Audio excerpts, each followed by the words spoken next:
Здравствуйте, друзья! Почему в СССР одеколон назвали тройной? Всем привет, с вами снова я. Пожалуй, каждый помнит запах того самого тройного одеколона, который не спутаешь ни с каким другим. Он и по сей день остается ярким напоминанием о советском прошлом. Интересно, что появлению одеколона в России способствовал сам Наполеон Бонапарт. Первоначально то, что мы сейчас считаем туалетной водой, было лекарственным препаратом, который лечил буквально все болезни. От желудочных коликов до послеродовой лихорадки. Однако одеколону недолго пришлось стоять на полках аптек. Бонапарт приказал официально раскрыть рецепты всех лекарственных препаратов. А так как авторы не хотели рассекречивать рецептуру, то бывшую панацею оперативно назвали парфюмом. По легенде, самому Наполеону запах одеколона очень понравился, и он способствовал популяризации его среди солдат своей армии.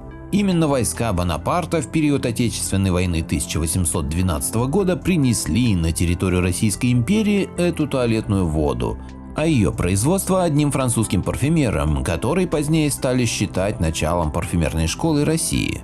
Другая городская легенда об одеколоне связывает его с еще одной знаменитой фигурой – Иосифом Сталиным. Как известно, у советского вождя были проблемы с кожей, она была довольно чувствительна к лекарствам наружного применения. А вот одеколон как раз был тем едва ли не единственным средством, что у него не вызывало раздражения. Интересный факт, многие скептики ставят под сомнение достоверность этой истории, ведь уже в те времена тройной считался народным достоянием.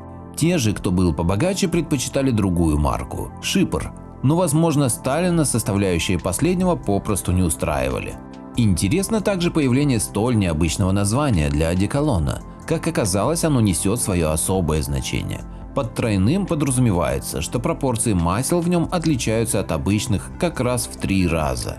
Если в стандартном одеколоне содержание масел обычно не более 5%, то в тройном их 15%. В СССР тройной одеколон пользовался огромной популярностью, причем сфера применения его у смекалистых советских граждан была гораздо шире, чем закладывали ее производители. Одеколон любили применять в лечении гриппа или других болезней легких, когда в ход шли легендарные банки. Но вы знаете, это те легендарные банки, которыми согревали больных во время болезней легких. Также тройной использовали как горючее, ведь он не коптил.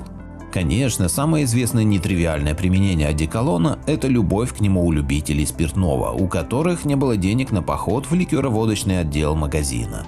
Действительно, ведь в составе одеколона тройной было примерно 64% спирта. Однако употреблять его на самом деле крайне опасно, ведь одеколон содержит масла, и они совершенно точно не пищевые. Автор статьи – Сергей. Благодарю всех, кто подписался на мой канал и смотрит мои видео. Ссылка на статью в описании. Поделитесь моим видео в соцсетях с родными, друзьями и знакомыми. Люди имеют право знать все точки зрения. Всем спасибо за внимание, буду рад вас видеть на своем канале снова.